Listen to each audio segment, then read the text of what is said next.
আলহামদুলিল্লাহ গাইজ, এই তো হইন আমরা বর্তমান সানগ্লাস লাগানি কাম চলতেছে।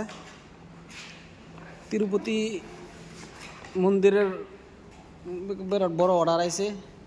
অর্ডার লাগিয়ে আছে বড় বড় মিস্ত্রি, সানগ্লাস মিস্ত্রি। এই যে একজন যে ডালমবাড়িতে হায়ার করে আনা হয়েছে। মানে মেশিন দা লাগায় কি করবো, তারা হাতে লাগায় আলা, মানে কি কই আমার খুব স্পিডে লাগায়। এই যে দেখুন বহুতটি লাগাচ্ছে আজকে 3 দিনে। আমার হাজিরা বালা একটা পড়ছে ন, তারা দিয়েছে আমার হাতে আরো ধরুন 2000 যাইতেছে 3 দিনে। 2000 যাইতেছে 3 দিনে, 2000 যাবো মাত্র। অত যাতো না ইনশাল্লাহ। আনারা দোয়া করুন যে কাম হতে যাতে ইনশাল্লাহ বরকত আমার। আর মিস্ত্রি লেগে দোয়া করবো যে তারা একটু উন্নত হতে পারে।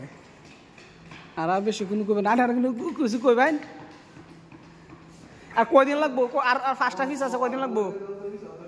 আর সুপার ভাই আর 5টা বুট আছে, কয়দিন লাগবো লাগাইতে? 1.5 দিন লাগবো ইনশাল্লাহ। চিন্তা করি না যে একটা লাগানি মাত্র আমরা মানে 200 টাকা পাই, 150-200 টাকা পাই, মানে 5টা আরো 2 জনের 1.5 দিন লাগবো আর কি। চিন্তা করি না যে এরকম মিস্ত্রি লাগে না কোন যে। হ্যাঁ।